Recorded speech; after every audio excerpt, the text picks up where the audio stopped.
Optcha, meus queridos seres de luz, sejam todos muito bem-vindos à Tiçara da Merida Lucina. Vamos hoje dar continuidade à nossa leitura do livro Mensagens de Esperança, de Celso Martins.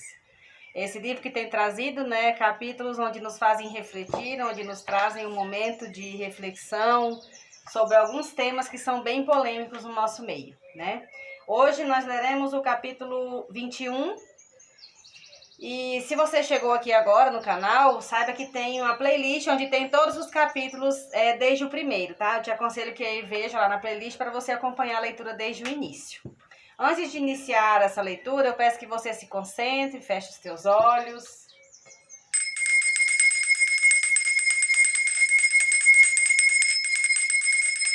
Vamos fazer 3 respirações profundas, inspirando pelo nariz, soltando pela boca. E quando soltar o ar, você fale a palavra luz. Vamos lá? Inspira. Solta. Luz. Mais uma vez. Luz. Inspira. Luz. Que essa luz possa agora reinar em teu coração, trazendo a tranquilidade, a paz que você precisa para receber neste momento esta mensagem.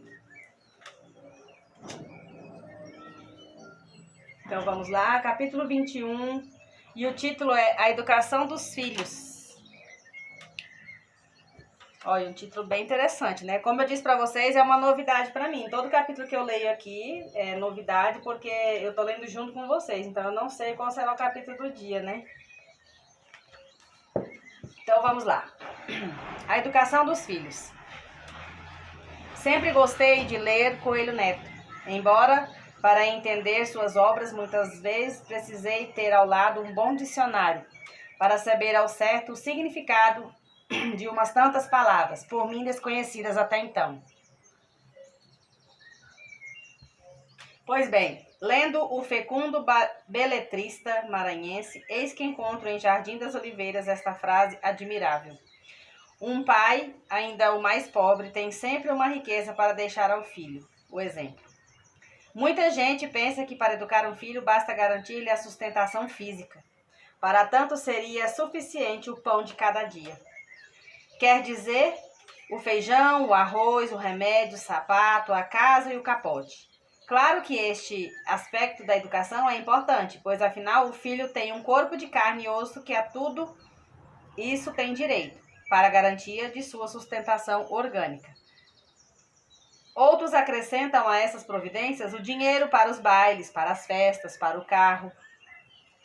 Dão-lhes bons professores, bons colégios, bons cursos. Evidentemente, este componente aspecto educativo também é importante. É o componente social da personalidade humana do filho e não pode e não deve ser descurado. Mas ainda assim, não é tudo não. Educar é uma ciência, uma arte e é uma técnica. Por aí já se vê que não é tão fácil de ser exercida com proficiência. Nem há regras fixas, normas predeterminadas em sua execução. O bom senso é que dirá da conveniência ou não de certas medidas em determinadas ocasiões, para esta ou para aquela pessoa. E é assim que o método que dá certo para A, talvez não dê certo para outra pessoa B. Tão diferentes são as criaturas entre si. Até mesmo 2 irmãos que vivem juntos a receber o mesmo gênero de educação são bem diferentes um do outro. Muito a propósito, vou incluir neste livro uma crônica que elaborei recentemente, onde analiso a questão da educação dos filhos. Eila.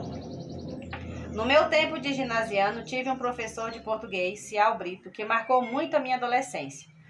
Hoje está ele no mundo espiritual. Pois bem, a ele eu devo o gosto de ler e de escrever. Admirável criatura, o professor Cial Brito. Interessante é que anos depois eu mesmo vinha ser professor de português de uma de suas filhas, a Ângela Brito, tão distinta quanto o pai. Na última aula que nos deu no 4º ano ginasial, ele nos acompanhara a turma desde a primeira série, entre 1954 e 1957. Manifestou esperança quanto ao progresso da classe. Alegou que, tendo encontrado em seus pertences uma velha redação de seus dias de aluno, nela achou erros crassos que nós, seus alunos, agora não mais cometíamos. E assim como ele se emendou de seus erros e conseguiu fazer-se profundo conhecedor do vernáculo, e de fato, se Albrito era exímio cronista e pertenceu a uma Arcádia de letras, com muito maior razão os seus discípulos poderiam progredir com maior desenvoltura até. Quanta humildade da parte do velho mestre, e que estímulo carinhoso em suas palavras. Ele não nos foi, convém repetir, apenas um professor, foi um verdadeiro educador. Pois bem, daquela turma de irrequietos adolescentes, alguns se fizeram oficiais das Forças Armadas, outros são hoje professores, outros ainda chegaram a ser médicos. Um deles, talvez o mais pobre da turma, é atualmente engenheiro da Petrobras, tendo já feito diversos cursos de especialização em petroquímica nos Estados Unidos. Professor Cial não errou, pois, em sua profecia. Mas o que quero lembrar aqui é justamente o fato de ele recordar-se de sua mocidade e de lá trazer uma mensagem de esperança para todos nós, rapazes e moças em plena crise da puberdade, como se diz em psicologia e biologia da educação. Geralmente, os pais esquecem que foram um dia crianças, que já foram outrora jovens, e passam a cobrar nos filhos um comportamento que eles mesmos, cá para nós, que ninguém nos ouça, não tiveram. É óbvio que nenhum pai ou mãe alguma vão querer que seus filhos errem como eles erraram. É por isso que, em nome da experiência, desejam o melhor para os descendentes. Evidente que isto é prova de amor. Ocorre que, às vezes, este amor redunda num excesso de zelo e passam a exigir do rapaz, da moça ou mesmo da criança uma conduta que é própria de um ser adulto e não poderá ser, evidentemente, de um ser ainda imaturo. Exigem dos filhos um comportamento que eles mesmos, pais, não tiveram. Porque, tal como ocorre hoje em relação aos filhos naquele tempo, o pai ou a mãe ainda não tinham amadurecimento para esse tipo de conduta ou de comportamento. Conheço um senhor pai de família que não entende como pode um jovem divertir-se com o futebol. Acha ele ser isso simples perda de tempo, mas esquece que quando rapazola ele não perdia uma partida do seu time favorito, acompanhando com interesse o desenrolar do campeonato carioca de futebol. Portanto, é preciso dar tempo ao tempo. Impossível ao vegetal produzir frutos antes de cobrir-se de flores. A criança não é um adulto em miniatura. Não, é um ser com características próprias que devem ser respeitadas e entendidas, embora seja do nosso dever ir desde então cortando os ramos adventícios das más inclinações para que a árvore produza, na estação própria, os frutos saborosos do equilíbrio e da razão.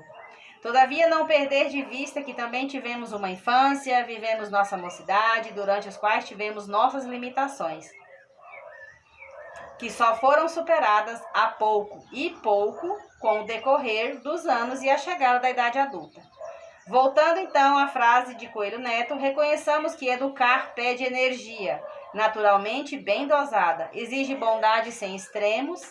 E você pode dar carinho a um filho sem mimá-lo, sem cobri-lo de dengos. Educar requer tempo sem afoitamentos. Sem dúvida, antes de educar alguém, precisamos educarmos-nos a nós mesmos. A leitura das obras espíritas pode contribuir para o esclarecimento dos pais em sua tarefa educativa, sobretudo no mundo atual.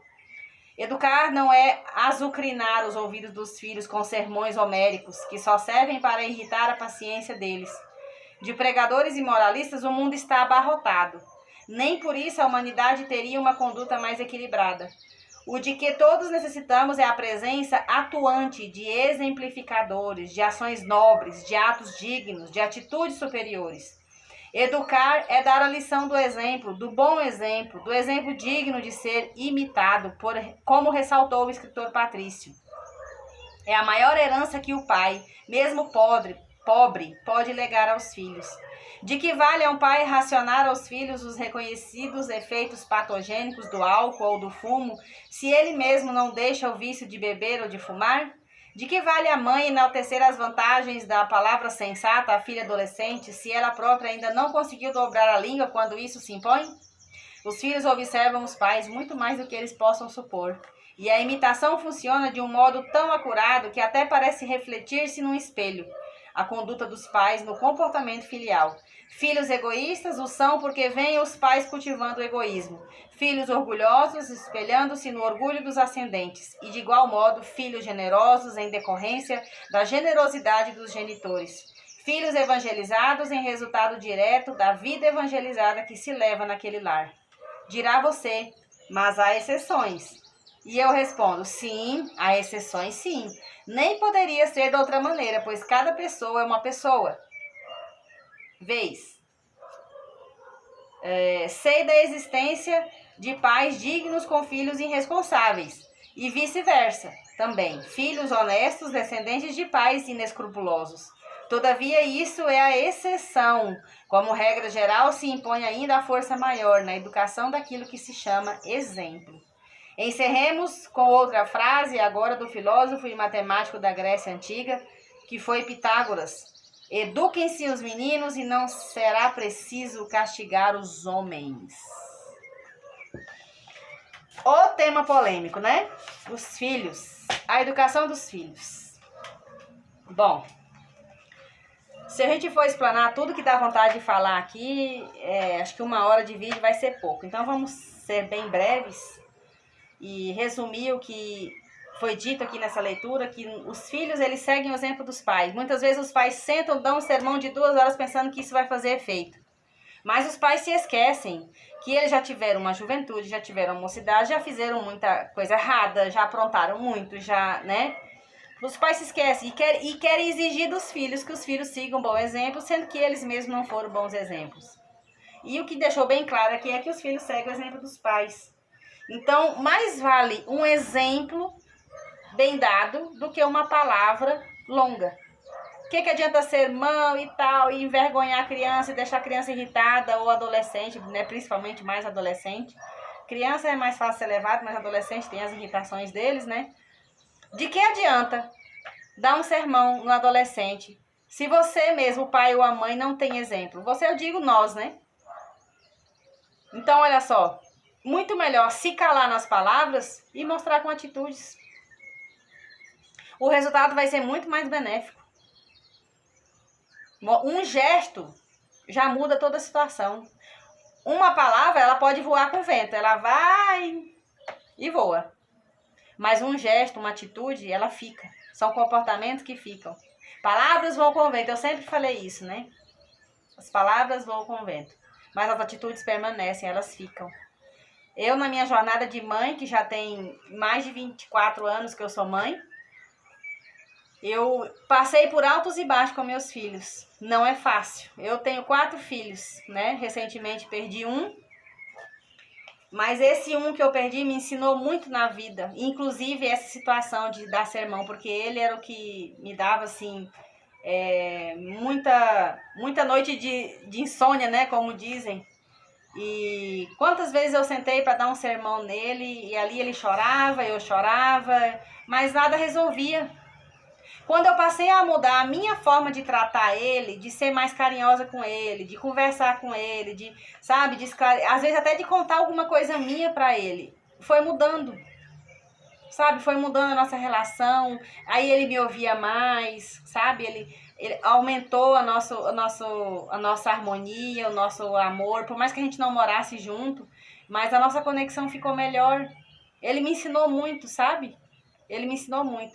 Quantas vezes ele fez coisas erradas e eu ia cobrar dele, né, com chibatadas, com castigo, gritando, e nada disso resolvia. Nada disso botava ele na linha. E depois que eu comecei a mudar, as coisas foram mudando também, sabe? Hoje eu tenho, né, filhos mais novos e eu não faço com eles o erro, não cometo com eles o erro que eu cometi com ele. Eu me calo mais agora, porque dar sermão em quem já fez uma coisa errada não vai resolver o problema, vai deixar a pessoa mais estressada, mais irritado. Às vezes a pessoa já tá com vergonha, a pessoa tá arrependida, aí você vai dar um sermão, não vai resolver o problema. Então, um gesto de amor e de carinho, tipo, olha, filho, você errou. Eu sei que você errou, vamos conversar sobre isso, vamos chegar a uma conclusão.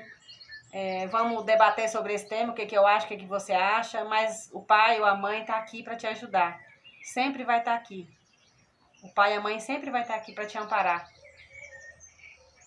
Sabe? É muito mais valioso, muito mais valioso. São situações complicadas, né? Igual ele falou aqui de exemplo de pais, por exemplo, tem famílias, é claro que tem as exceções, né? Tem famílias que, por exemplo, o pai é alcoólatra, a mãe também, ou às vezes mexe com entorpecente e tal, né? Tem algum vício assim mais exagerado, e os filhos não têm vício nenhum. Eu digo na minha família, meu pai e minha mãe foram fumantes a vida inteira, eu e meus irmãos não fumamos. Então, se fosse olhar, não, porque o pai e a mãe fumam, eles também eram para fumar, né? Já o meu filho mais velho fumava. Então, tem coisas que não, né, não é porque o pai e a mãe foi assim, o filho vai ser também. Tem coisas que não. Por quê? A minha mãe sempre sentou para conversar muito comigo, meu pai também. E eu entendi que isso era errado. E eles viviam, né, às vezes passavam um problema de doença, tá vendo? Igual minha mãe teve um problema sério de saúde por causa do cigarro. Tá vendo o que acontece? Agora eu tô gastando, agora eu tô assim. Então, a gente entende de outras formas, né? Aí, por exemplo, o pai, quando na adolescência, ou a mãe foi terrível, né? E aí o filho faz uma coisinha de nada, já faz uma tempestade num copo d'água, como se o mundo tivesse acabado. Um errinho, uma falhinha, um passo em falso do filho, o pai ou a mãe já querem... eu vou expulsar de casa, fazer 18 anos, sai da minha casa, enfim. Né? Uma coisinha de nada. Sendo que o pai ou a mãe na adolescência fizeram coisa muito pior do que isso. Né? E às vezes, então fala assim, meu pai e minha mãe me ensinou assim, eu vou fazer dessa forma. Gente, o que os nossos pais erraram conosco, a gente não pode errar com nossos filhos, a gente tem que pegar como aprendizado. Meu pai e minha mãe fez isso comigo, eu não achei bom, não foi bom pra mim, eu vou fazer diferente. Porque meu pai e minha mãe foi duro comigo também, eu vou ser duro com meus filhos. Tudo tem um limite, tudo que é excesso faz mal, né? Que fica agora essa palavra pra gente refletir.